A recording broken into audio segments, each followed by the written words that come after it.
Shalom, shalom, Israel. First, I want to give all honor and glory to the Most High God, Yahweh, Ba'Shem HaMashiach Wamadak Yahushua. Yahweh is the name of the Heavenly Father, who the world calls God, and Yahushua is the name of His only begotten Son, who the world ignorantly calls Jesus Christ. First, I want to give a strong shalom to all the mighty men that go out there and labor. They present their bodies as a living sacrifice.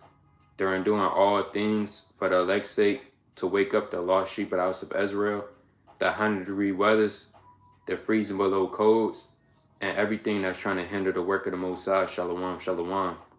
I want to give another strong shalom to all the mighty Akwath, the sisters that are in this truth, reverencing their husbands, and the unmarried sisters as well, being teachers of good things, tender, delicate, and on fire for the Most High God. Last but not least, I want to give another strong shalom to all the mighty children and teenagers in this truth as well, doing all they can to make their calling and election sure in the last days, right? And by the topic of this cold cut is titled, How to Keep the Feast of Purim, right? Plus the destruction of Nicanor as a Hebrew Israelite, right? It's again, how to keep the Feast of Purim and destruction of Nicanor as a Hebrew Israelite. And these are the upcoming feast days that we have that are less than 2 weeks away, man. A week and a half. And we have to be able to go into these feast days, break it down, go into what it's talking about through the understanding, and keep these feast days that the Most High has given us in its respective seasons. All right. So again, it's how to keep the Feast of Purim and destruction of Nicanor, right, as an Israelite, right? Now the destruction of Nicanor is actually March 3rd at sundown. So it's on a Friday. You want to mark your calendars. We have it on our social media at Watchmen for Israel. We have these feast days on Instagram, on Facebook, posted up. So it's March 3rd at sundown, which is the destruction of Nicanor, and you have Purim, which is March 4th and March 5th. All right, chiefly March 4th at sundown, which lasts 2 days. Without further ado, let's kick it off with the book of First Maccabees, chapter 10. Right, let's kick it off with the book of First Maccabees, chapter 10. Right, this is the book of First Maccabees, chapter 10 and verse number 34. It reads, it says, furthermore, I will that all the feasts and Sabbaths and new moons and solemn days and the 3 days before the feast and the 3 days after the feast shall all be days of immunity and freedom for all Jews in my realm. Now, this is something that was decreed during the time of the Maccabees. Now, I'm going to read this again. It says, furthermore, I will that all the feasts. So you have feast days in this thing, man. You have new brothers and sisters coming into the truth every day. You have brothers that been in this thing for a while, but they might still not know. The Lord has created feast days set up for you to keep with freedom and immunity, right? We say all the time, being an Israelite is not just you having a beard on your face as a man, or you, as a woman having a dress with a hair wrap on. It's more to it. You have a whole heritage, right? Let's go to that in Sirach chapter 24. And the heritage consists of customs, right? Holy days that you keep, days that you keep. Even America has its own heritage. They have days that they keep, things that they do, celebrations. It's the same things with the Israelites of the Bible, right? Let's go to Sirach chapter 24 and verse number 23. Sirach chapter 24 and verse number 23. All these things are the book of the covenant of the Most High God, even the law which Moses commanded for an heritage unto the congregations of Jacob. So you Israelites, you have a whole heritage, man. And within inside of that heritage, again, a heritage consists of a lot of things: a land, a language, customs to keep. So one of those customs is the feast days that the Most High God has ordained that you could read about Leviticus chapter 23 and throughout the other places of the Bible. right? A lot of our times, our people, we keep these wicked holidays of the so-called white man, and we don't even know the meaning of these holidays, right? You ask Jake, what's the meaning of Thanksgiving? He doesn't know, but he's still keeping it. You ask our women, what's the meaning of Christmas? They don't know, but they still keep it. Yet the Lord has given you days and told you the meaning, but we don't keep them as a people, right? That's backwards. Let's go to Sirach chapter 43. So as we go into the destruction of Nicanor and the Feast of Purim, which is approaching, we have to be able to break down what these things mean according to the precepts, right? You ask Eve, well, why are you celebrating Christmas? Well, she says, well, I'm just doing it for the kids.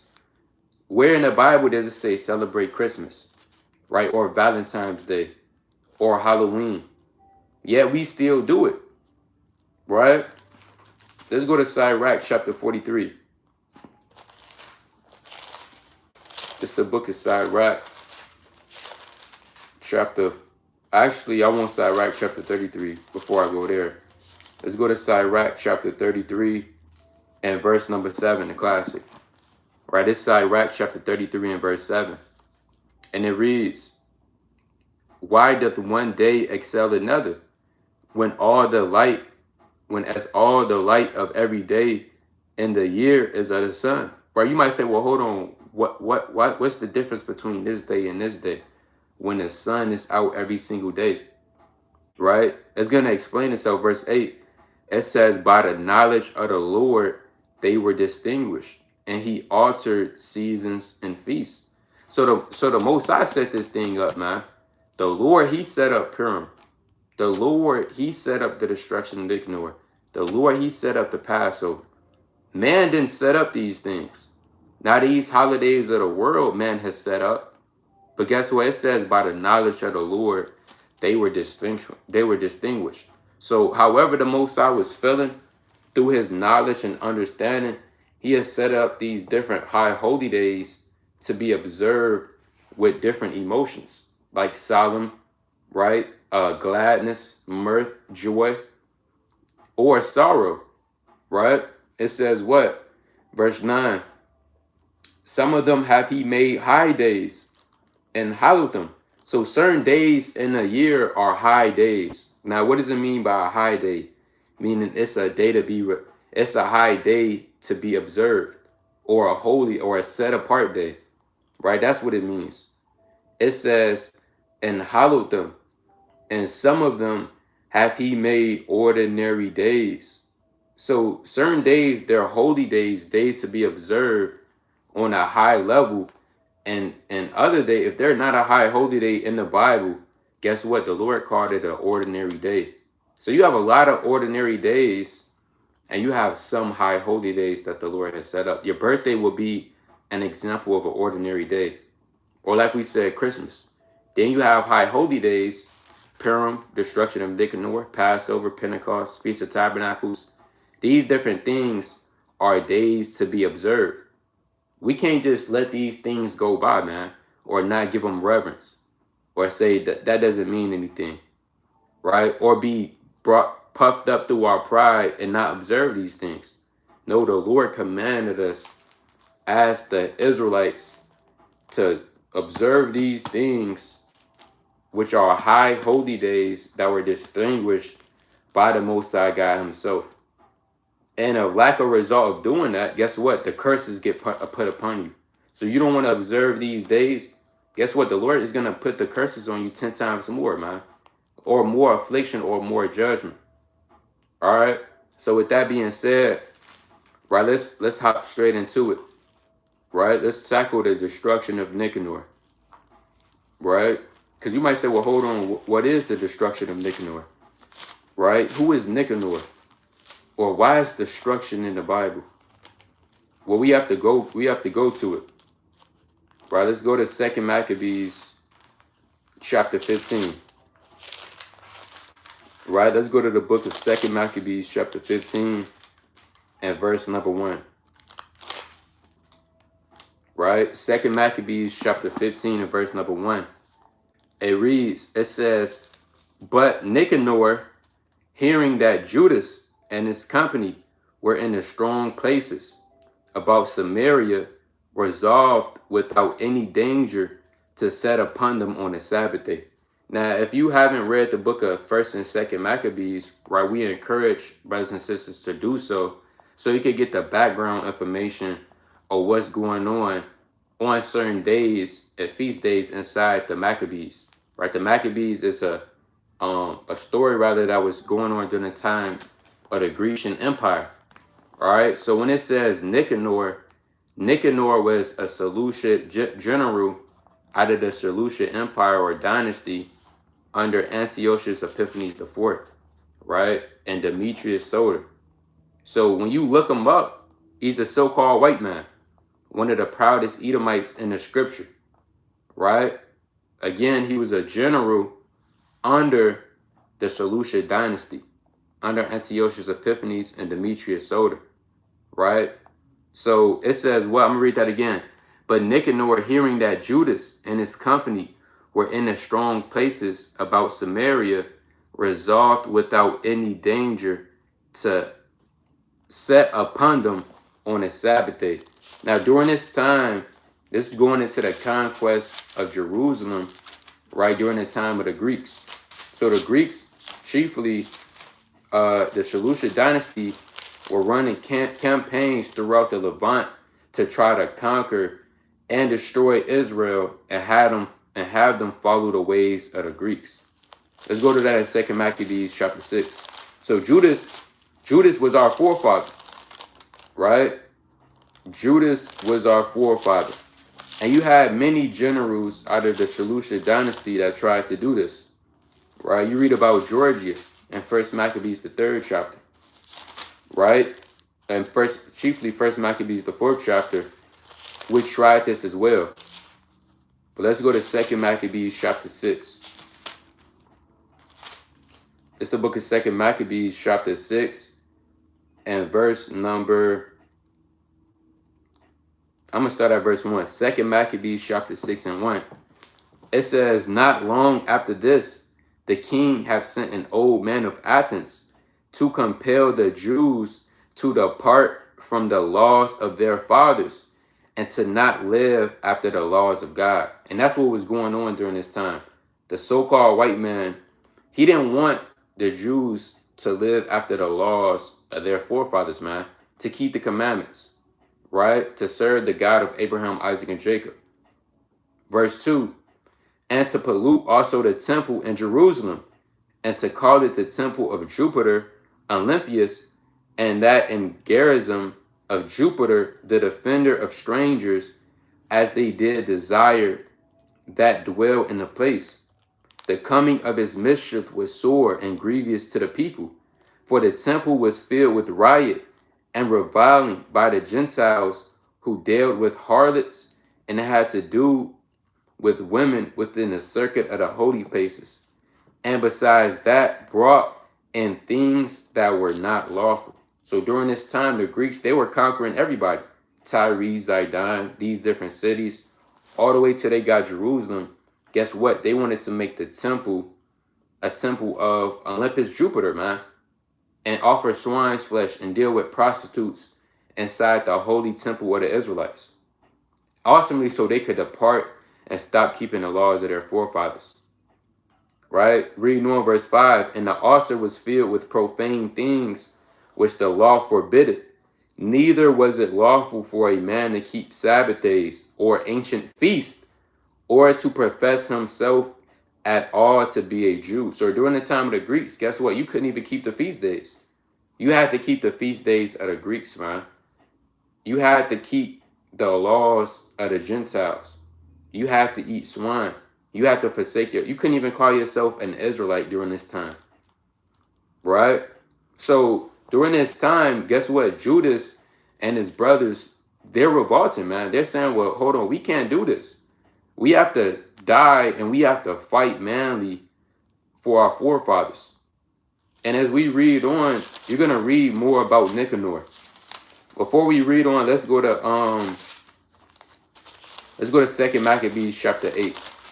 Right, let's get some background information or on Nicanor, right? Let's go to 2 Maccabees chapter 8 and verse number,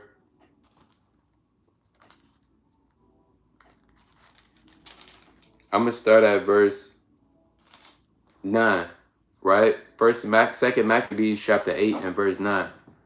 It says, then forthwith, choosing Nicanor, the son of Petrolius, one of the special friends, he sent him with no fewer than 20,000 men of all nations under him to root out the whole generation of the Jews.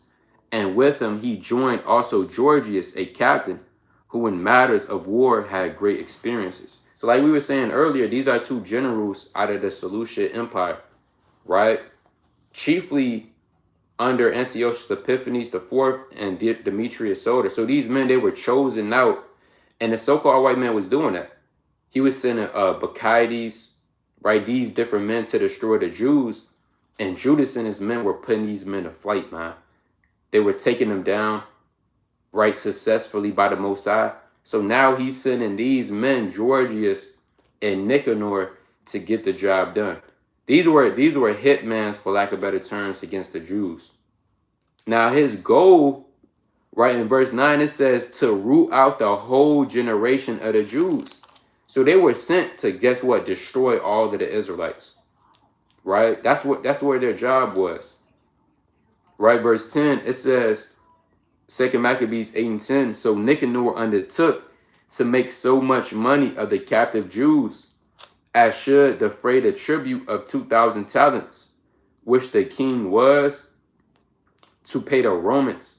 Wherefore immediately he sent to their cities upon the seacoast, proclaiming a sale of the captive Jews, and promising that they should have 80 bodies for 1 talent, not expecting the vengeance that was to follow upon him from the Almighty God. So guess what? Nicanor, he was a slave master as well. He was selling Israelites. They were at the seacoast, right? The slave masters is not just during the time of the 17 and 1800s. So you have slave masters in the ancient world. Chiefly the Greeks, man, who had the Israelites as slaves in bondage, right? With much servitude. Verse 12, it says, now when the word was brought unto Judas of Nicanor's coming, and he had imparted unto those that were with him that the army was at hand, they that were fearful and distrusted the justice of God fled and convicted themselves. Others sold all that they had left, and with all the Lord delivered them, being sold by the wicked Nicanor before they met together. So guess what? This man Nicanor, the Lord called him a wicked Nicanor. He was one of the wickedest Edomites. He's top 10 most wickedest Edomites of all time. Right? You have Christopher Columbus in there. You have Caesar Borgia in there. You have Antiochus Epiphanes in there. Right? We're not going to name all of them, but guess what? One of those wickedest Edomites of all time was Nicanor. The Lord called him wicked. So as we read about him in 2 Maccabees 15, he's trying to root out the Jews upon a Sabbath day.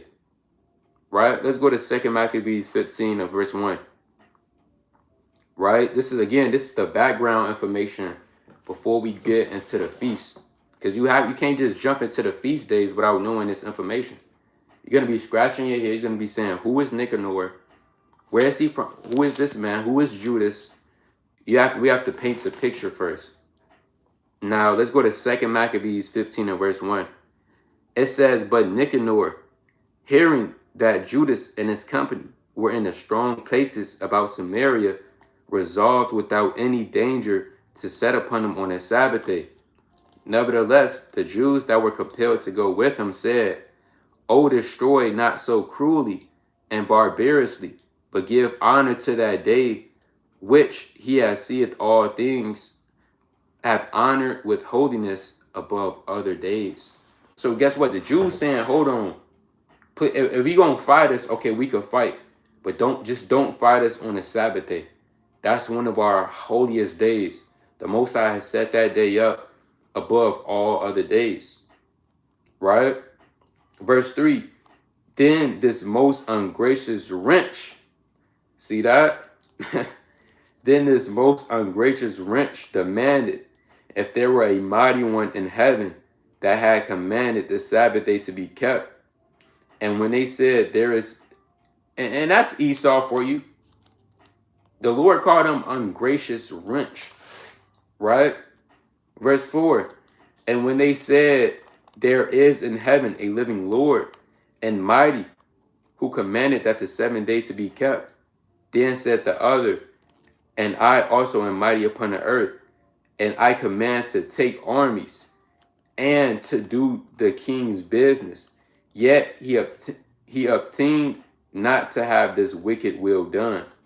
So Nicanor, in exceeding pride and haughtiness, determined to set up a public monument of his victory over Judas and them that were with him. See that? So guess what? This man didn't care if it was the Sabbath day. Guess what? He said, hey, just like the Most High could command certain days to be kept, hey, I'm going to command today that we're going to take y'all down and we're going to set up a monument over y'all. Hey, that's off, man. That's pride. That's extremely prideful, man. Extremely prideful. Hey, and this is the nature of the so-called white man. This is how Esau gets down, man. Filled with pride, ungrateful, don't give a damn, just want to take down things and destroy people and destroy the whole earth, right? And to set up a monument, right? Basically to mark his territory. They did that in ancient Rome, right? Esau tried to do that with the so-called moon. He wanted to land on the moon, and he wanted, not saying that he did, but he wanted to stick his flag down in things, stick his flag down in the ground in America, and say, guess what? This is ours. Took down the Native Americans, set up Mount, you have something called Mount Rushmore. He took over America and set up as a public monument. All of this is biblical in the scriptures, right? So let's read on verse 7. It says, but Maccabeus had ever sure confidence that the Lord would help him, right? So Judas Maccabees, guess what? He knew that the Most High was going to help him to defeat this wicked and prideful man, right? Before we read on, let's go to Malachi chapter 1, right? The Lord called these people the border of wickedness. Let's go to Malachi chapter 1.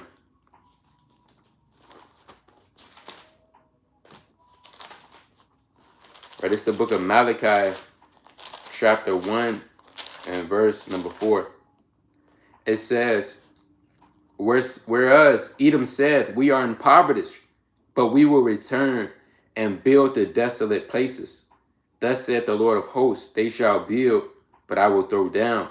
They shall call them the border of wickedness, and the people against whom the Lord hath indignation forever. See that? So guess what? The Lord called these people the border of wickedness. Wickedness starts with these people, man. They're the foundation of wickedness. They said, we don't care about the holy days. We're going to take down the Jews on the Sabbath day. And they knew that that was our weakness, man. They knew that the Sabbath day was a holy day for us. Guess what? They didn't give a damn at all. Right? So let's go back to 2 Maccabees chapter 15. Right? We're not going to read the whole 15th chapter. Again, we're painting a picture. Right? Let's go to 2 Maccabees 15 and verse number 8. Right? It says, wherefore he exhorted his people not to fear the coming of the heathen against them, but to remember the help which in former times they have received from heaven, and now to expect the victory and age which shall come unto them from the Almighty, and so comforting them out of the law and the prophets, and with all putting them in mind of the battles that they won afore, he made them more cheerful. And when he had stirred up their minds, he gave them charge, showing them therewithal the falsehood of the heathen and the breach of others. So guess what? Judas Maccabees, he's stirring up his men to get ready for war, man. Just like and you go to these football games, these pre-game warm-ups, these basketball games. Guess what? You have that main player. He's stirring up his men and saying, "Yeah, hey, we're gonna win this today, man." He might get a motivational speech. He might say, how long did it take us to get here?" He might say some off. He might say some off the wall stuff. But again, it's to motivate them so they could go out there and win that game that day. This is the same thing Judas Maccabees is doing. He's using a gift of exhortation to exhort these men so they could overcome the heathen and serve Yahweh B'Shem Yahushua. Right? So let's jump down to verse number. Right, this is a good chapter.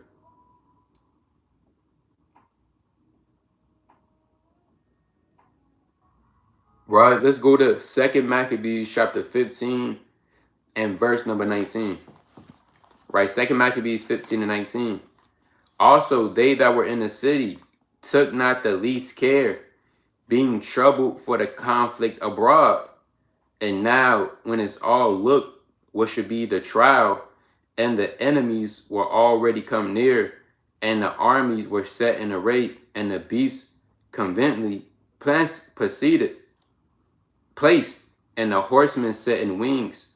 Maccabeus, seeing the coming of the multitude, and the diverse preparations of armor, and the fierceness of the beast, stretched out his hands toward heaven, and called upon the Lord that worketh wonders, knowing that the victory cometh not by armies, but even as it seemeth God to win, he giveth it such that are worthy. So guess what? Judas Maccabees, he knew that the victory doesn't come from as many armies as you have, or as many weapons as you have. Guess what? Nicanor, he thought the battle was won by the greatest army. How much bucklers and shield, how strong are your shields and bucklers? But guess what? Judas knew that victory cometh from the Most High God. Right, let's go to 2 Maccabees chapter 8 and verse number 17. 2 Maccabees chapter 8 and 17. And to set before their eyes the injury that they had unjustly done to the holy place, and the cruel handling of the city, whereof they made a mockery, and also taking away of the government of their forefathers. For they said, this is the mind of Nicanor and his men. Guess what they said? They said, for he said he trusts in their weapons and boldness. So the so-called white man, he trusts in his weapons. Right? How many nukes he has, how many military tanks he has, the war helicopters, his guns, his sword. It says, for they said he trusts in their weapons and boldness. But our confidence is in the Almighty God, who at a bet can cast down both them that come against us and all the world.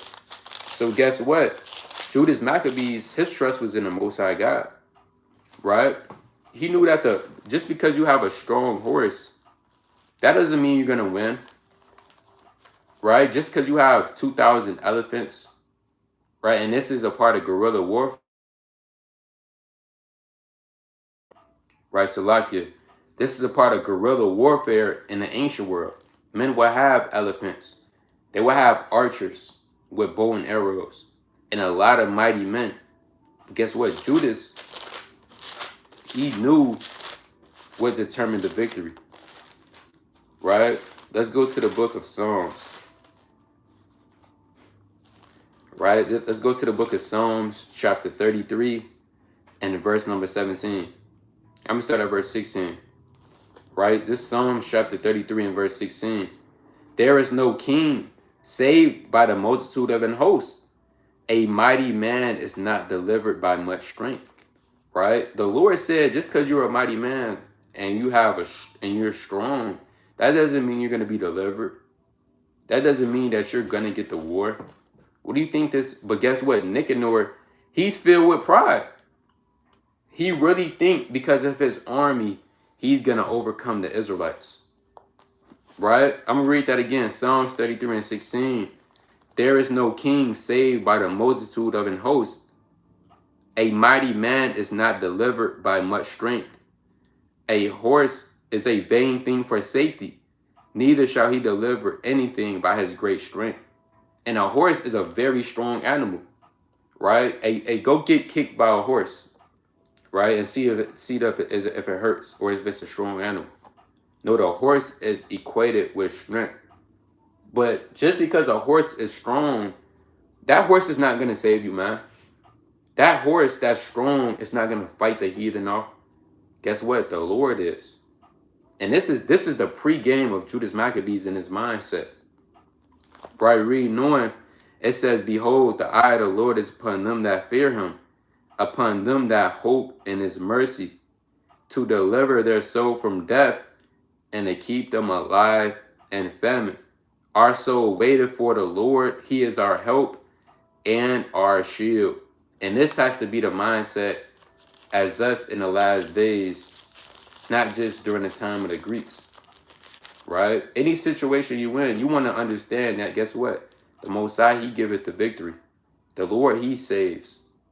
You have certain men, they go get guns, man, and try to fight against the so-called white man right now, right? You had a brother that said that. He said, hey, we should fight against Esau right now, right? We don't want to wait. We have guns.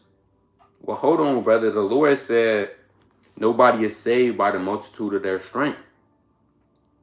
So guess what? You try to fight Esau now, you're going to be overcome. Why? Because the Lord is not with you. The Lord is not fighting that battle because you put your trust in as many men as you have of blacks and Hispanics coming together. You had this, we was teaching one day, you had this one brother said, he said, hey, if blacks and Hispanics come together, and we could take down the military tonight. Well, no, brother, we're not taking down the military tonight, man. One nuke could erase this whole country. And what do you think blacks and Hispanics gonna do? We can't even get along together at the cookout. What makes you think we're gonna get along in battle, in war? Right? So let's go to Proverbs chapter 21 and 31. Right? Let's go to Proverbs 21 and verse number 31. It reads, the horse is prepared against the day of battle. Right? So in the day of battle in the ancient world, you would get your horse. Right? You would might put some armor on your horse. You would get your shield, your buckler, your arrow, whatever you need to overcome that battle. But guess what? But safety is of the Lord. So although you have a horse, you have your army with you, your mighty men. Guess what? The safety is of the Most High God. So again, this is the mind of Judas Maccabees before he go into war. So we see the mind of the heathen and we see the mind of Judas Maccabees. Right? We see the mind of the heathen and we see the mind of Judas Maccabees. So let's go back to 2 Maccabees chapter 15 and verse number 22. 2 Maccabees 15 and verse 22. Therefore, in his prayer, he said after this manner, O Lord, thou didst send thy angel in the time of Hezekiah, king of Judea, and didst slay in the host of Sennacherib 185,000. Now, wherefore now also, O Lord of heaven, send a good angel before us for a fear and a dread unto them.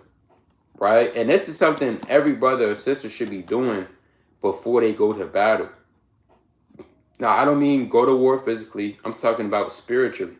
Before you fight off these demons, you go to spirit, you go into this world, you go to work, you go out and about. You should be praying to the Most High to send a good angel with you, right? To overcome these demons, to fight valiantly in war. Read on verse 24. And through the might of thy arm, let those that be stricken with terror that come against thy people to blaspheme. And he ended thus. Then Nicanor and they that were with him came forward with trumpets and songs. But Judas and his company encountered the enemies with invocation and prayer. So it's ultimately on a deeper level. Before we go into the destruction of Nicanor, on another fold, yeah, this is a real battle that's going on. But you could learn so much from this. Why the heathens, they coming up, they singing their songs, right? They might be singing, we're going to take down the Israelites. They coming with trumpets, loud music. But guess what? Judas, he coming with invocations, and prayers. He's coming with prayers and supplications, with humbleness of mind, with mercy of the Lord, to have the Lord to be able to cause this battle to go to naught, and so they could put the heathen in fight. Right? So this battle, this gets spiritual, man. This thing get deep. Verse 27. So that fighting with their hands and praying unto God with their hearts, they slew no less than 30 and 5,000 men. For through the great appearance of God, they were greatly cheered. So while they fighting, they slaying men, they stabbing them through. Whole time in their mind, they still praying to the Most High. They saying, Lord, please save us. Please give us strength. Please help us. Right? Verse 28. Now when the battle was done, returning again with joy, they knew that Nicanor lay dead in his hardness. Then they made a great shout and a noise, praising the Almighty in their own language. So guess what? At the end of this battle, Nicanor, the Lord killed him, man. The Lord put that man to death for being blasphemous. Again, we just read in 2 Maccabees 15, he said, hey, so what? Just like the Most High could command a commandment to be kept on the Sabbath day, I'm going to do what I want to do. I'm going to command to come against y'all on the Sabbath day. So he was speaking prideful. We read in 2 Maccabees chapter 8 that Nicanor was a slave master. He had a captive sale of the Jews. He was very prideful. He was a wrenched man. Guess what? The Lord finally put that man to rest, to death. Right? Now, as we reading this, now you understanding why this is called the destruction of Nicanor. Right? This is not just the destruction of, this is not the upbringing of Nicanor or the gladness of Nicanor. No, this is the destruction of Nicanor. Right? Verse 30, reading on. It says, and Judas, who was ever the chief defender of the citizens, both in body and mind, who continued his love toward his countrymen all his life, commanded to strike off Nicanor's head and his hand with his shoulder and bring him to Jerusalem. So the Most High he literally cut this man in sunder. When the Lord said he was going to cut off the wicked, guess what? He literally cut off Nicanor. Literally, he cut off the wicked. So they cut this man's head off. They cut his arms off, right? And they commanded that it was brought to Jerusalem. Let's get a quick precept. Let's go to Psalms chapter. You see what I want. Let's go to Psalms chapter 52 and verse number 5. Psalms chapter 52 and verse number 5. It says, God shall likewise destroy thee forever. He shall take thee away and pluck thee out of the dwelling place and root thee out of the land of the living. And that's what the Lord, now in this context, this is talking about Doeg the Edomite. But guess what? The Lord literally did that to Nicanor. He plucked off his head, man. They commanded that his head be cut off. And the Lord plucked that man out of, it says in Proverbs 16 and 18, pride goeth before destruction, right? And then haughty spirit before it fall. So the pride that he was in, it brought him low, man. It caused him to be destroyed. He didn't even know that the judgment of the Almighty was following him. So the Lord, he's going to cut off the wicked during the time of the Greeks. Guess what? He's going to cut off the wicked all over again. Right? Let's go to the book of Judah, chapter 9. Right?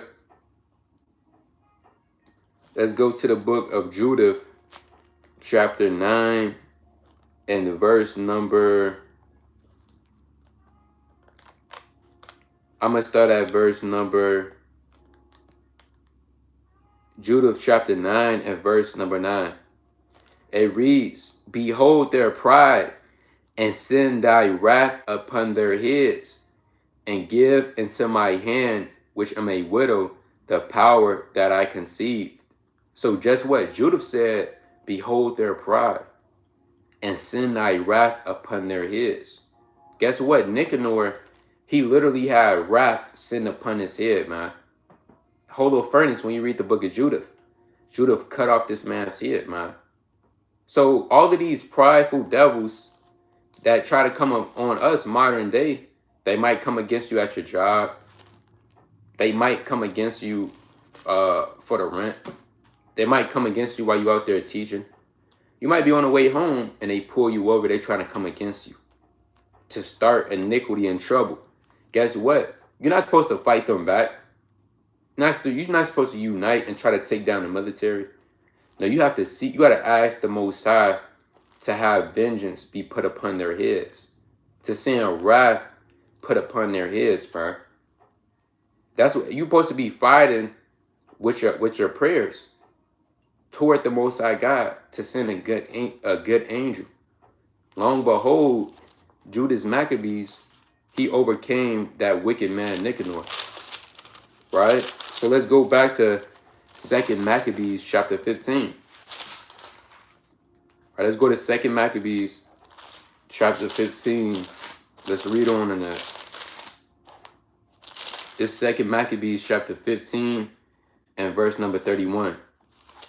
So when he was there and had called them of his own nation and set the priests before the altar, he sent for them that were of the tower and shewed them vile Nicanor's head and the hand of that blasphemer, which with proud brags he has stretched out against the holy temple of the Almighty. And when he had cut out the tongue of that ungodly Nicanor, he commanded that they should give it by pieces unto the fowls and hang up the reward of his madness before the temple. See, that's why they cut off his tongue, man. They cut off his head. Hold on, why is this in the Bible though? I thought God loves everybody. Right? Why is this in the Holy Bible? I thought the Lord loves everybody. Everybody could repent. Right? Everybody could make it. Hold on, we read in the Bible that men is getting their heads and their tongues cut off and their arms. And they're rejoicing. It was a feast day. So we got to get Christianity out of our head as well. I'm going to read that part again. It says, and when they had cut out the tongue of that ungodly Nicanor, he commanded that they should give it by pieces unto the fowls and hang up the reward of his madness before the temple. So every man praised toward the heaven the glorious Lord, saying, Blessed be he that hath kept his own place undefiled. He hanged also Nicanor's head upon the tower, an evident and manifest sign unto all of the hope of the Lord. And they ordained all with a common decree, in no case to let that day be passed without solemnity, but to celebrate the 13th day of the 12th month, which is in the Syrian tongue called Adar, the day before Mordecai's day. So that's the destruction of Nicanor. It's a feast day set up celebrating the destruction of Nicanor, that the Lord destroyed him for coming up against Jerusalem in his holy sanctuary. Now, as you read this, this is something similar to what our people keep in the world, man. But it's the destruction of their own people. The so-called white man, this is kind of equivalent to Thanksgiving. The so-called white man, he destroyed all the Native Americans. He killed them. He cut their heads off, man.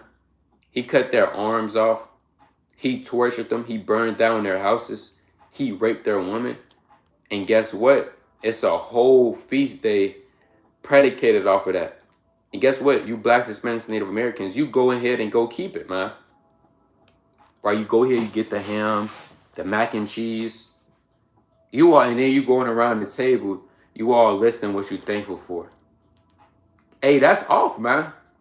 You celebrating the destruction of your own forefathers, of your ancestors, right? Of the indigenous people of this land, of your brothers and sisters from the tribe of Reuben and Gad, right? But guess what? When we tell you, guess what? The Israelites have a feast day of the destruction of their enemy. Guess what? Jake, he don't want to keep that. He said, nah, I don't know about that. Hold on, why has that in the Bible? Why are we keeping the day when they cut off heads, right? Of Nicanor's head and his tongue. Nah, I don't know about that. I don't need to keep the. I'm gonna just keep my beard on my face. No, brother, you have to keep the destruction of Nicanor. You willing to keep Thanksgiving when they cut off heads of the Native Americans and tortured them? But guess what? When it comes to the destruction of Nicanor, we cut off Nicanor's heads and the Lord destroyed them. Now you don't want to keep it. So the destruction of Nicanor is the Lord delivering us from the hand of Nicanor and destroying him literally cutting him into pieces, literally cutting him off, right? And I'm going to read verse 36 again. It says 2 Maccabees 15 and 36. It reads, and they ordained all with a common decree, in no case to let that day pass without solemnity, right? But to celebrate the 13th day of the 12th month, which is in Assyrian tongue, is called Adar, the day before Mordecai's day. Now, what is Mordecai's day? Well, Mordecai's day, that's another name for the Feast of Purim. So the destruction of Nicanor will always be one day before the Feast of Purim, also known as Mordecai's day, right? It says, verse 37, thus it went with Nicanor, and from that time forth the Hebrews had the city in their power, and here I will make an end.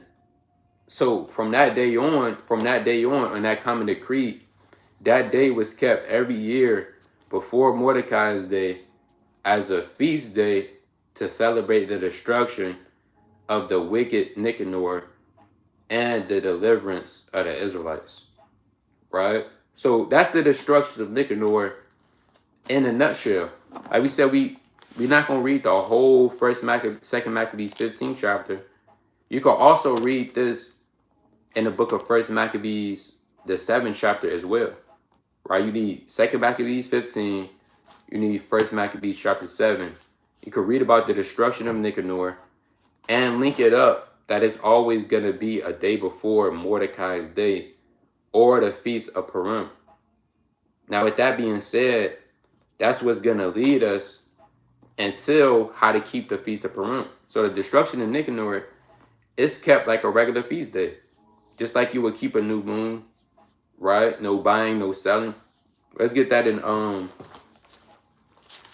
Nehemiah chapter 10, right? No buying, no selling, but you could cook on that day. Again, the destruction of Nicanor is March 3rd at sundown. Let's go to Nehemiah chapter 10. It's the book of Nehemiah chapter 10 and verse number 31.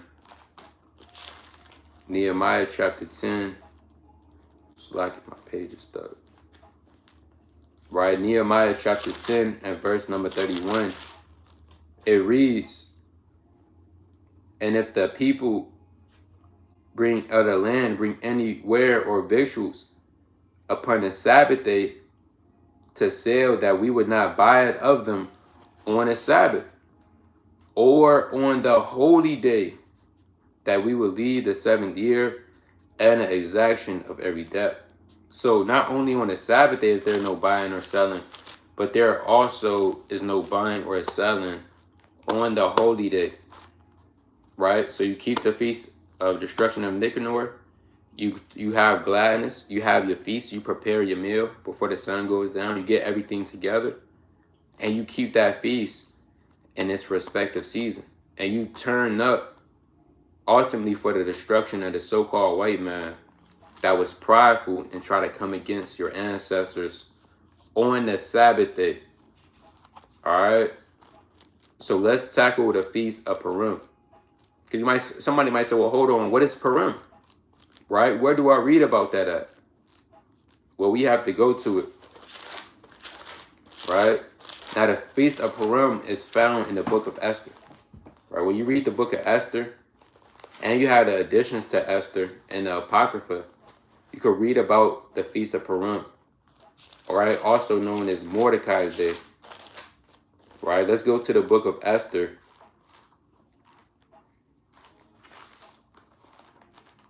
Let's go to the book of Esther. And I'm going to start at chapter 3. Right? I'm going to start at Esther chapter 3. Right?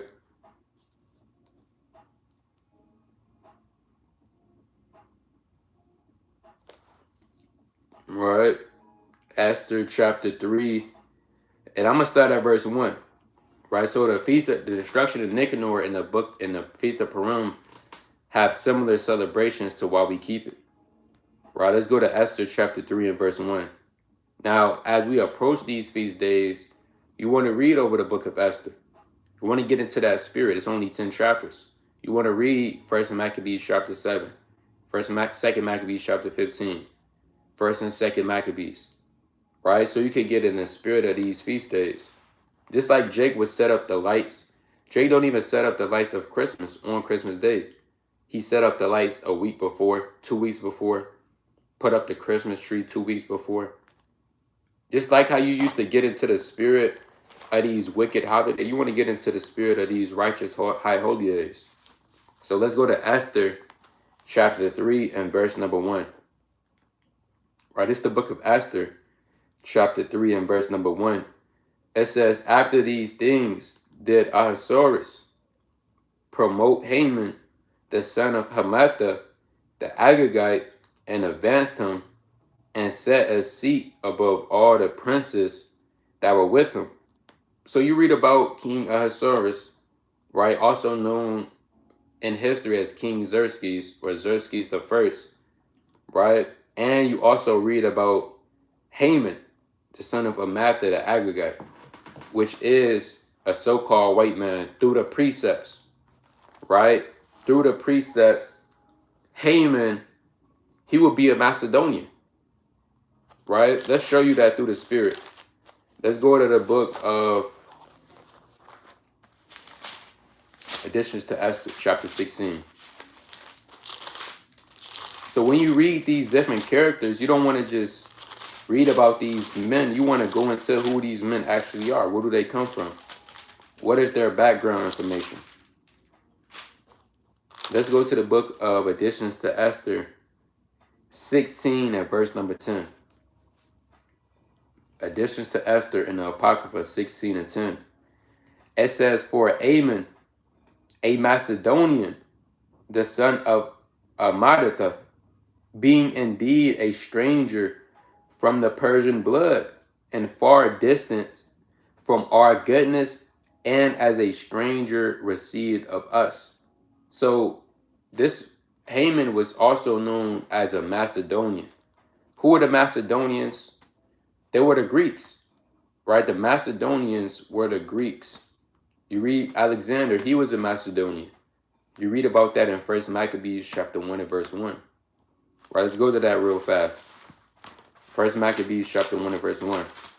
It said he was indeed a stranger from the Persian blood. This 1st Maccabees chapter 1 and verse 1. And it happened after that, Alex, the son of Philip, the son of Macedonia, who came out of the land of Shittim, had smitten Darius, king of the Persian and Medes, and that he reigned in his stead over Greece. So it says what? Alexander, the son of Philip, the Macedonian. So it's letting you know that Haman, when you read this during the time of Esther, which was during the time of the Persian captivity, right? Guess what? He was a so-called white man. All right, so let's go to Esther 3:1. It says, after these things did King Asuerus promote Haman the son of Amatha, the Agagite, and advanced him, and set his seat above all princes that were with him. And all the king's servants that were in the king's gate bowed and reverenced Haman, for the king had so commanded concerning him. But Mordecai bowed not, nor did him reverence. So everybody's bowing down before him because this man just got promoted by the king. Everybody's bowing down but Mordecai. Now, you might say, well, who is Mordecai? Mordecai is our forefather that you read about in Esther, the 2nd chapter. All right, let's go to Esther 2 and 5 real fast. Quick precept. This Esther chapter 2 and verse 5. Now in Shushan, the place there was a certain Jew, whose name was Mordecai, the son of Jair, the son of Shemi, the son of Kish, a Benjamite, who had been carried away from Jerusalem with the captivity which had been carried away with Jeconiah, king of Judah, whom Nebuchadnezzar, the king of Babylon, had carried away. So Mordecai was a captive. And you read about certain men in the Bible being carried away in that same captivity under Nebuchadnezzar. Now you have different years because you have different sieges. Nevertheless, Daniel was a captive, right? Mordecai, he was a captive, right? You have Ezekiel, he was a captive. These men, they were captives carried away. And some scholars even say they was actually around each other in the captivity. So Mordecai, he was carried away in the Babylonian captivity, right? With the rest of our forefathers. He's an Israelite from the tribe of Benjamin. All right. Now let's read on. In the book of Esther, chapter 3 and verse number 3. Esther chapter 3 and verse 3. It says, the king's servant, which were in the king's gate, said unto Mordecai, why transgressest thou the king's commandment? Because everybody's bowing down before Esau. Everybody's getting on their knees. They're worshiping this man. But guess what? Mordecai said, I don't know about, I'm not bowing down. Right? That's over with. That's dead. Right? Verse 4. Now it came to pass when they spake daily unto him, and he hearkened not unto them, that they told Haman to see whether Mordecai's matters would stand, for he had told them that he was a Jew. So Mordecai, he said, guess what? I can't bow down to you. Because, hey, I'm an Israelite. I'm a Jew. We only bow down to the Most High God, Yahweh, by his son Yahushua. Right? So guess what? Hey, Mordecai told him straight up, hey, I'm a Jew. All right? Reading on. And that's how we got to be, man. Because Esau, he's going to have to try you to bow down. He's going to have you bow down before him. Whether that's sin, witchcraft, that might be literally at your job. The so-called white men say, just bow down right now. Take off your fringes right now. Hey, guess what? You got to say, hey, I can't do that because I'm a Jew. Right? You have to pull a Mordecai, man. Right? Reading on. A lot of people, they will bow down. They would just get down. They would say, you know what? I don't want to lose my job. That's it. A lot of our women bow down to the so-called white man. They praise him. They worship him. They fall at his feet. As Israelites, we cannot be doing. The only person we bow down to is the Lord himself. All right, verse 5. It says, and when Haman saw that Mordecai bowed not, nor did him reverence, he was full of wrath. And he thought scorn to lay. Right?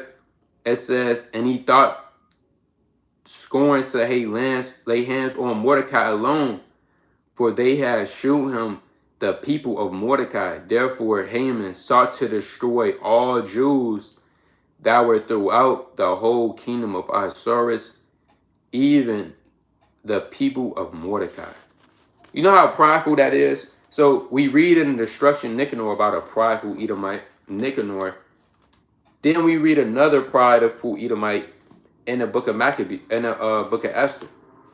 So just because Mordecai didn't bow down, he said, you know what, I'm going to destroy all of the Jews. Let's go to Additions to Esther chapter 13. That's all.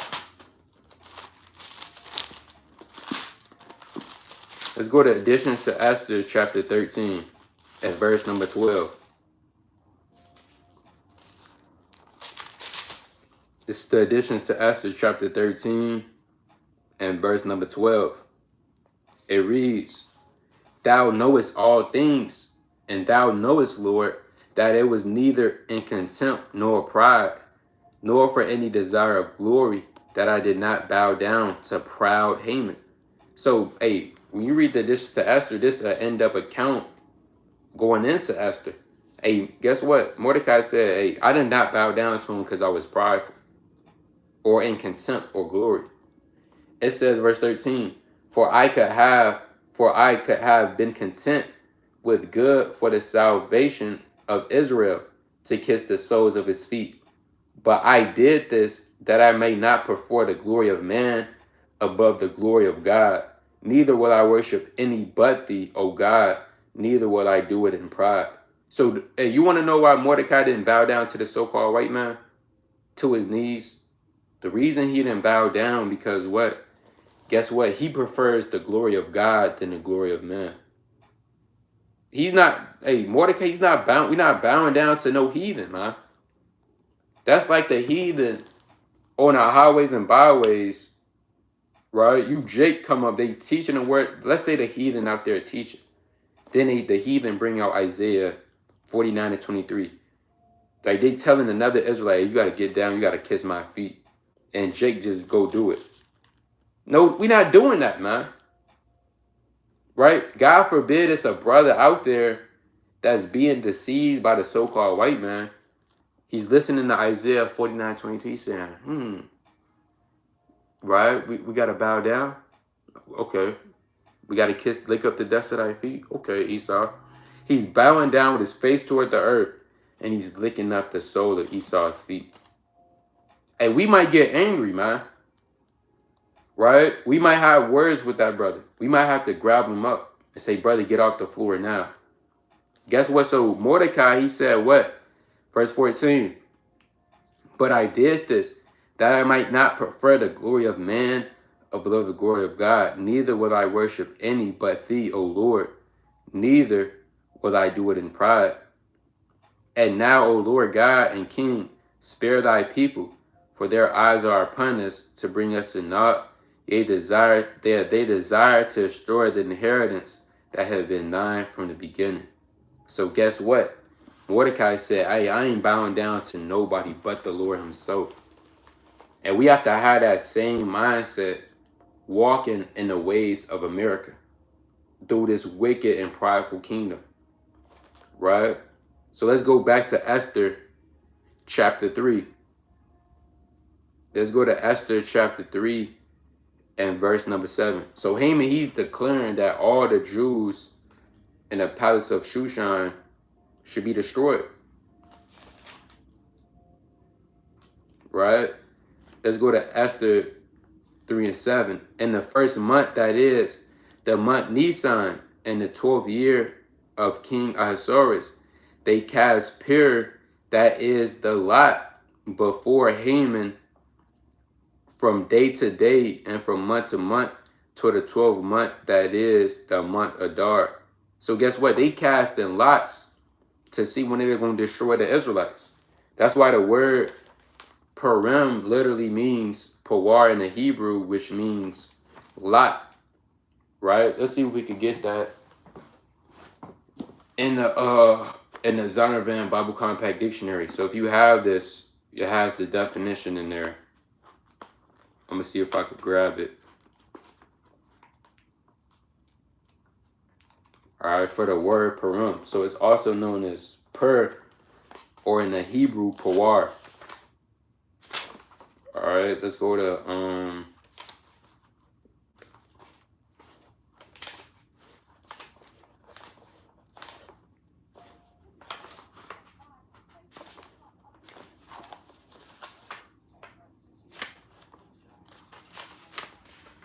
this up.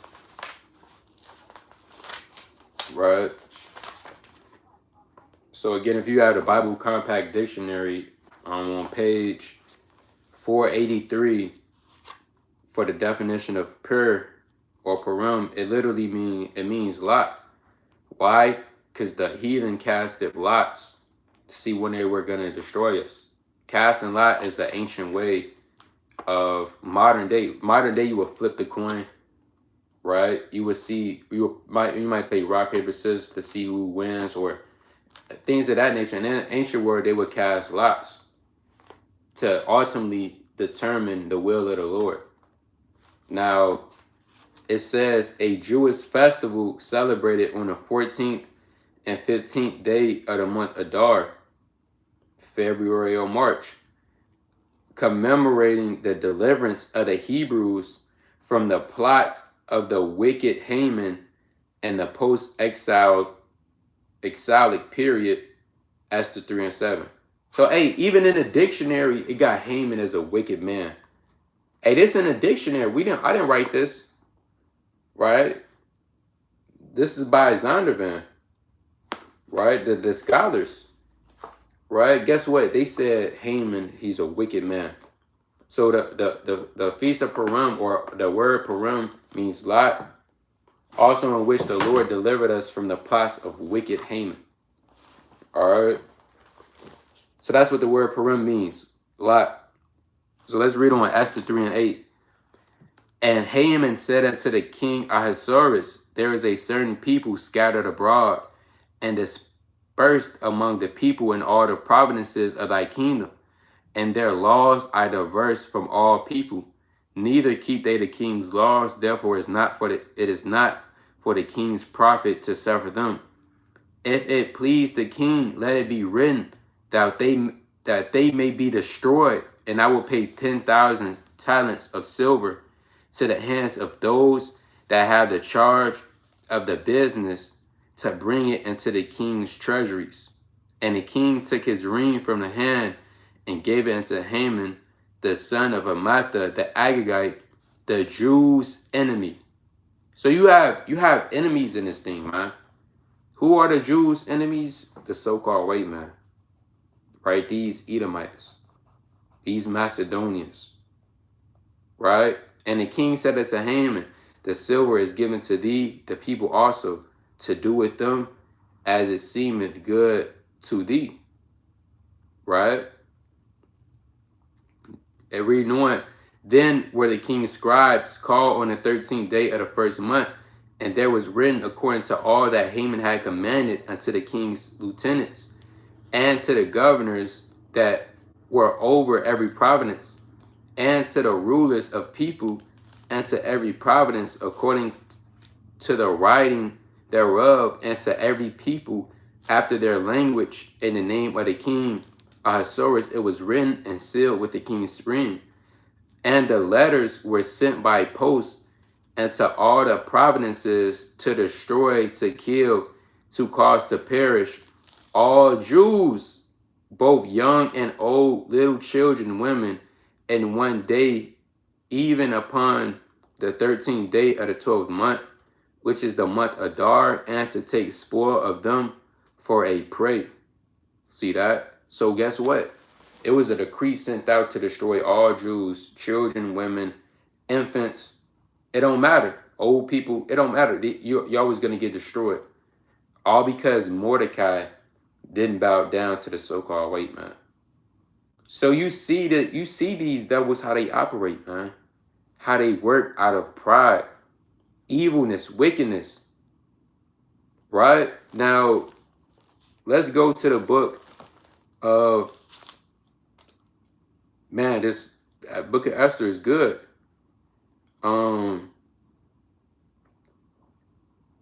Yeah, we got to touch on this.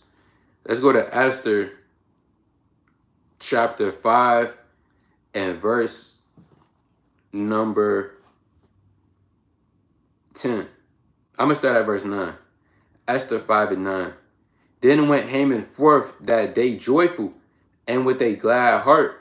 But when Haman saw Mordecai in the king's gate, that he stood not up nor moved for him, for he was full of indignation against Mordecai.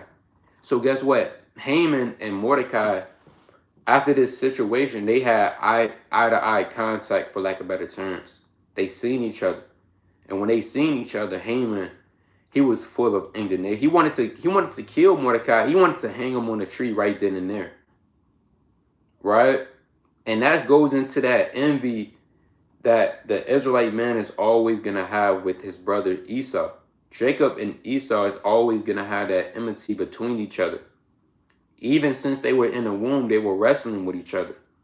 That's why now you might see it, Edomite, your boss, etc. Y'all just got that look toward each other. It's like an evil eye, for lack of better terms. You had that evil eye toward the so-called white man, and the so-called white man got that evil eye towards you. Hey, this is all biblical. Right? Reading on. Verse 10. Nevertheless, Haman refrained himself, and when he came home, he sent and called for his friends and Zeresh his wife. And Haman told them of the glory of his riches and the multitude of his children and all things wherein the king had promoted him, and how he had advanced him above the princes and servants of the kings. So Haman, he went home and he told his woman. Verse 12, Haman said, moreover, yet Esther, the queen, that let no man come in with the king unto the banquet that she had prepared but myself. And tomorrow I am invited unto her also with the king.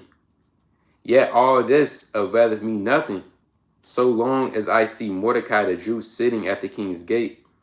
Then said Zeresh his wife, right? So this is an Edomite. Now it don't say her nationality, but we led to believe this is an Edomite as well, a Macedonian as well, right? An Agagite. All right. It says, guess what she said? Then said Zeresh his wife and all his friends unto him, let a gallows be made of 50 cubits high, and tomorrow speak thou unto the king, that Mordecai may be hanged thereon. Then go in merrily with the king into the banquet. And the thing pleased Haman, and he caused the gallows to be made. Right? And it's a cut for all you coons out there that love the heathen women. You love the so-called white woman. Hey, brother, guess what? 2,000 years ago and some change, 2,500 years ago, she wanted you to be hanged. Right? She was plotting on your destruction. Guess what? Now Jake don't care, though. He still wants him a foreign woman. Right? What they say, a foreign joint. Right? A Edomite. Guess what, brother? If you was during the time of Mordecai, you was about to be hanged. Right?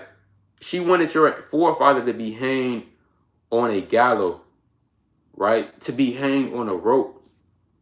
And you go out and you make a disgrace to your people by being with the women of the other nations. And this is their mindset. Right?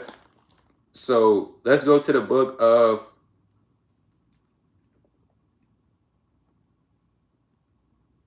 Esther.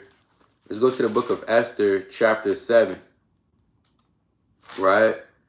Esther chapter 7 and verse number 1. At the going into the banquet and the meeting that they had. All right? Esther 7 and 1. So the king and Haman came to banquet with Esther the queen.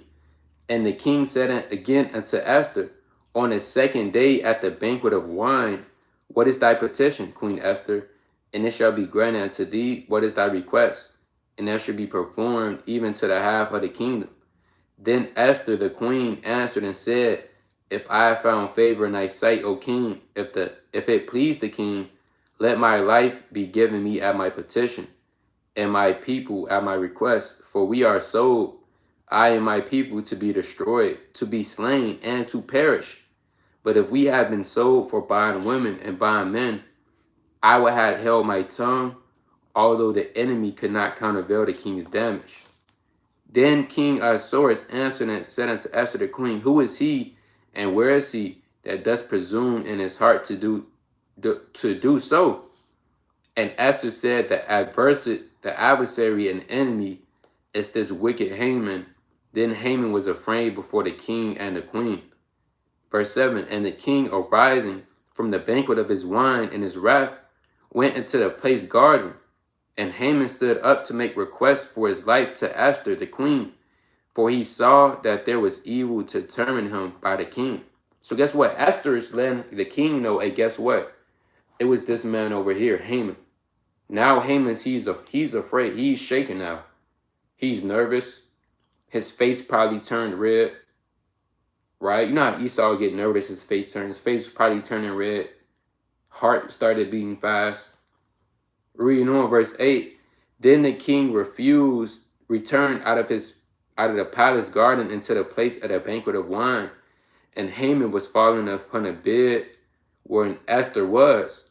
Then said the king, will he force the queen also before me in his house? As the word went out of the king's mouth, they covered Haman's face. So guess what? The king coming back in from the palace, he's finding Haman on the bed with Esther. Not that they were doing anything, but guess what? The king is in his mind. Okay, not this man, he's going to try to destroy my woman's people. And he's going to try to force himself onto her. So they done, for the lack of better terms, they put a bag over his head and covered his face, and they took him and they abducted him. Right? Just like you see in those movies, they come up, they sneak on him, they put something over his face, they covered him. That's what they did to Haman. Right? Verse 9. And Habornah, one of the chamberlains, said before the king, behold, the gallows 50 cubits high, which Haman had made for Mordecai, who had spoken good for the king, standeth in the house of Haman. It says, then the king said, hang him thereon. So they hanged Haman on the gallows that he prepared for Mordecai. Then was the king's wrath pacified. See that? So that same gallows that he tried to have Mordecai get hanged, the roles were reversed. The lot got reversed. And guess what? Haman, he went on that gallows instead of Mordecai. So you see how the Most High God works, man? When you put your trust in him. Before this, hey, guess what? There was fasting, man, for 3 days and 3 nights. And the Lord came through with the victory. All right. Let's jump down to verse number.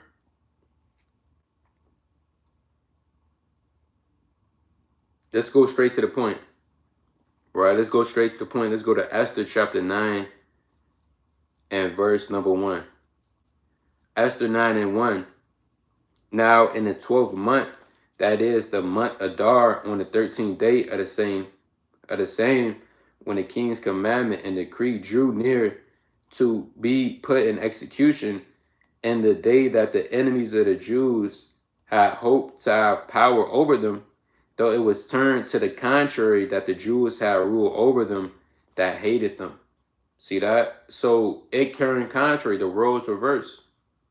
Right? The Jews, guess what? Now they're overcoming their enemies, who their enemies once wanted to overcome them. Right? It says, verse 2, the Jews gathered themselves together in their cities throughout all the provinces of King Ahasuerus to lay hand on such as sought their hurt, and no man could withstand them, for the fear of them fell upon all people. And all the rulers and provinces and lieutenants and deputies and officers of the king helped the Jews, because the fear of Mordecai fell upon them. For Mordecai was great in the king's house, and his fame went throughout all the provinces, for this man Mordecai waxed greater and greater. Thus the Jews smote all their enemies with the stroke of the sword, and slaughter and destruction, and did what they would unto those that hated them. So in Shushan the palace, the Jews slew and destroyed 500 men. So that day on the feast of Purim, guess what? The Israelites, they killed 500. Hey, this is in the Bible, man. Right? Our forefathers, they killed those men, man. 500 of them. This is in the same Bible that your pastor is not reading out of. He's not reading Esther. He's not reading about Mordecai. He's not reading how that the Jews killed 500 men. Right? reading on verse number 10, jumping down to verse number 10, it says, the 10 sons of Haman, the son of Ametha, the enemy of the Jews, slew they, but on the spoil they laid not their hands. And on that day, the number of those that were slain in Shushan the palace was brought before the king. And the king said unto Esther the queen, the Jews have slain and destroyed 500 men in Shushan the palace, and the 10 sons of Haman. What have they done in the rest of the king's provinces? Now what is thy petition? And it shall be granted thee, or what is thy request further? And it shall be done. Then said Esther, if it please the king, let it be granted to the Jews which are in Shushan to do tomorrow also according to this day decree, and let Haman's 10 sons be hanged upon the gallows. And the king commanded it to be done, and the decree was given at Shushan, and they hanged Haman's 10 sons. For the Jews that were in Shushan gathered themselves together on the 14th day also on the month of Adar, and slew 300 men at Shushan. But on the prey they laid not their hands. So on the next day, they slew 300 more men, 800 men in total, the Jews killed, as a result of the Lord delivering them out of wicked Haman's hands. Right? All of this is going into the book of Esther. So you see the similarities between the destruction of Nicanor and Esther, the Feast of Purim. How the Lord saved us from our enemies, and we put our enemies to flight. Right? Reading on verse 16, Esther 9-16. But the other Jews that were in the king's provinces gathered themselves together and stood for their lives, and had rest of their enemies, and slew of their foes 75,000, but they laid not their hands on the prey. On the 13th day of the month of Adar, and on the 14th day of the same, rested they, and made it a day of feasting and gladness. See that? But the Jews that were at Shushan assembled together on the 13th day thereof, and on the 14th day thereof, and on the 15th day thereof, at the same they rested and made it a day of feast and gladness. Now, anybody that doesn't have any understanding would say, well, hold on. Why are we celebrating? Well, what do you mean, why are we celebrating? Right, let's go to Sirach chapter 25 and verse number 7. Right, let's go to Sirach chapter 25 and verse number 7. It says, there be 9 things which I have judged in my heart to be happy, and intent what I utter with my tongue. A man that have joy of his children, and he that liveth to see the fall of his enemy. So the Lord said, it says what? If you have joy of your children as a man, you're supposed to be happy. Also for a man that liveth to see the fall of his enemy, you have to be happy and you have to rejoice, man. Right? So the Feast of Purim, again, is on March 4th at sundown to March 5th at sundown. It's a back-to-back 2-day feast. Again, you're celebrating the deliverance, right, that the Most High delivered you from wicked Haman's hands. You putting your enemies to flight, and you keeping that day with gladness. And how that the lot switch from you being destroyed to your enemies being destroyed. Right? Read on, let's go back to Esther chapter 9. Esther chapter 9 and verse number 19. Therefore the Jews of the villages that dwelt in the unwatered towns made the 14th day of the month Adar a day of gladness and feasting, and a good day, and of sending portions one to another. So one of the ordinances of the Feast of Purim, again, there's no buying or selling, right? But you could cook on those 2 days. Not only that, if you're in a congregation, you might be in a congregation, you might be by yourself, you might be having somebody you can link up with. You want to send gifts one to another pursuant to the book of Esther, the 9th chapter. Right? Verse 20, and Mordecai wrote these things and sent letters unto all Jews that were in the provinces of the king Ahasuerus, both far and nigh. It says, to establish this among them, that they should keep the 14th day of the month Adar and the 15th day of the same yearly, as the days wherein the Jews rested from their enemies, and the month which was turned unto them from sorrow to joy, and from mourning into a good day, that they should make them days of feast and joy, and of sending portions one to another, and gifts to the poor. And the Jews undertook to do with them as they had begun, and as Mordecai had written unto him, because Haman the son of Amatha, the Agagite, the enemy of all Jews, had devised against the Jews to destroy them, and had cast Pur, which is lot, to consume them and to destroy them. But when Esther came before the king, he commanded by letter that this his wicked device which he devised against the Jews should return upon his own head, that he and his son should be hanged on the gallows. Wherefore they called these days Purim, after the name Pur. Therefore, for all the words of his letter, and of all that which had concerning the matter, and that which had come upon them. See that? So it's giving you the story of Purim, how to keep it. Not only that, technically, you want to give gifts to the poor. You want to feed the poor of your people. Why? Because the poor, they were delivered. They were saved, man. Right? Just like the Mosai saved us from this wicked plot that Haman had. Guess what? The Lord, ultimately, he saved the poor. And on this feast day, you have to give gifts to the poor. You could give them food plates, right? You could give them portions. You want to go back home. You want to keep the feast of Purim in its due season, right? According to the law, all right? And you don't only want to just give to the poor during the time or during the feast of Purim. You want to always give to the poor. The Lord said in 1 Peter 4:8, charity shall cover a multitude of sins. So you want to always be in a spirit of charity. Nevertheless, you want to get your meal prepared. You might go out to the streets. You might have some old clothes you want to give. You might go to the grocery store. You might give bottles of water, right? Soup cans, put it in a bag, bags of chips. You might go out before the feast. You might want to feed the poor. Go feed the poor in your local community. Then you want to go back home and you want to keep the feast of Purim and righteousness according to the law, right? And that's the story on how to keep the feast of Purim and the destruction of Nicanor as an Israelite. Because again, the Lord saved the poor in this circumstance.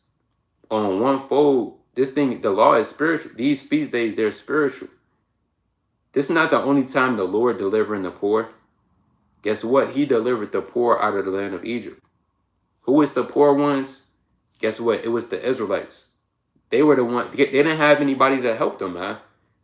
They didn't have anybody to save them. They wasn't expecting a woman to fall off the sky and to save the Israelites out of their hard captivity. No, guess who saved them? The Most High saved them. So you got to be willing to save the poor, man, to help them out. Let's go to James chapter 2 and verse 5. All right. James chapter 2 and verse number 5. And we were all poor at one time. Now you might say, well, hold on. I've always been rich. Right? I've always been rich. My family, I come from a wealthy family. Well, you were poor in the spirit. You were lost. You didn't have nobody to save you when you were in the world. You didn't have any help. But guess who came and saved the day? The Most High God. He came and saved the day. Just like he did during the destruction of Nicanor. Right? Just like he did during the time of Esther. The Lord, there's no new thing under the sun. The Lord is always going to save the poor. And we have to be in that same mindset, especially approaching the Feast of Purim. Let's go to James chapter 2 and verse number 5. Right, this is James chapter 2 and verse number 5. It says, hearken, my beloved brother, have not God chosen the poor of this world rich in faith, and heirs of the kingdom which he promised to them that love him. But ye despise the poor. Do not men oppress you and draw you before the judgment seats? Do they not do not they blaspheme that worthy name by which ye are called? If you fulfill the royal law according to the scripture, thou shalt love thy neighbor as thyself, ye do well. So guess what? Have not God chosen the poor of this world? But guess what? Ye despise the poor. So you don't want to be that brother or sister in the truth, and you have no compassion towards your people. It's all about you. You being an Israelite, that's it. It's all about you. No, you have to have compassion. You have to have pity on the poor, man. Hey, the Lord had pity on us. Let's go to man, I'm thinking of a lot. Let's go to the book of Ezekiel, chapter 16. The Israelites didn't have any, the Israelites were helpless in the land of Egypt. But guess what? The Lord saved them by the hand of his servant Moses. Right, let's go to Ezekiel chapter 16. So how grateful and how much gratitude should we be showing to the Most High in these last days? Right? Let's go to Ezekiel chapter 16 and verse number 4. Right? It says, for as thy nativity and the day that thou was born, thy navel was not cut, neither was thou washed in water to supply thee. Thou was not at all salted at all, nor swallowed at all. Right? Talking about Israel, Jerusalem. It says, none I pitied thee to do any of thee unto thee, to have compassion upon thee. But thou wast cast out into the open field, to the loathing of thy persons, and the land that thou was born. Right? Because nobody didn't care about the Israelites. People still don't care about the Israelites. They still treat us horribly. They say, to hell with those Negroes, right? Those niggas, right? Those niggers, right? Even during the time of Egypt, hey, you don't think it was hot back then? People were probably passing out. They building up the pyramids, they falling out. They were tired, man. Nobody had compassion on them. Verse 6, and when I passed by thee, and saw thee polluted in thy own blood, I said unto thee, when thou was in blood, live. Yeah, I said unto thee, when thou was in blood, live. I caused thee to multiply as the bud of the field, and has increased unto waxing great, and thou art become excellent nourishments. Thy breasts are fashioned, and thy hair is grown, whereas thou was naked. Now, when I passed by thee and looked upon thee, behold, thy time was the time of love. And I spread my skirt over thee, and covered thy nakedness. Yet I swear unto thee, and enter a covenant with thee, saith the Lord, and thou becamest mine. For lack of better terms, the Lord, when he first saw Israel, not that when he then didn't always know us, when he saw us into the land, the Lord, in the land of Egypt, the Lord had compassion on us. He took us under his wing, he saved us, and he entered into a covenant with him, and we became his. And he ultimately saved the poor, man. For that's modern day terms. That's like Jake go getting a woman. She got put out of her mom's house. She's on the street. Nobody cared about her. Right? She's walking to school. She doesn't have a car. She's walking to school with her books in her hand. She has her head down. Right? She probably doesn't have a phone. Now one Jake, he just come in and he's interested in taking her out. Next thing you know, he's building her up. He give her a place to stay. She has a shower to wash. She has a home. They get together. Now they have a beautiful family. That's the same way. That's how the Lord is describing this. And it's like that same woman that he then took under his wing. She turned on him and committed adultery. Now, how would that man feel? Right? He took this woman from nothing. From the dirt, from the dust. He built her up. And she rose up and she turned on him. The same man who took her from nothing and committed adultery. And you will feel bad. You'll feel like, man, what's going on? Well, guess what? That's how the Lord felt about us. The Lord saved us, yet we turned his back on him. So I say all that to say, giving to the poor during the Feast of Purim, that should ultimately remind you of the Lord saving the Israelites, which were the poor, which needed help in the time of affliction. Right, let's go to Sirach chapter 2 and 11. Right, let's go to the book of Sirach chapter 2 and verse number 11. It says, "For the Lord is full of compassion and mercy, long-suffering, and very pitiful, and forgiveth sins, and saveth in the time of affliction." So the Most High always knows how to save us in the time of affliction. That means we should be striving to do nothing but to keep his laws, statutes, commandments as best of our ability, magnify his name, and keep his feasts, right? But with that, we wrapping up, giving all honor and glory to the Most High Yahweh, right? By Shema Mashiach Umarak Yahushua. Most High willing, this video was edifying. Continue to read, pray, fast, and study. This is how you keep the Feast of Purim and the destruction of Nicanor according to the Bible. With that, I'm going to say Shalom.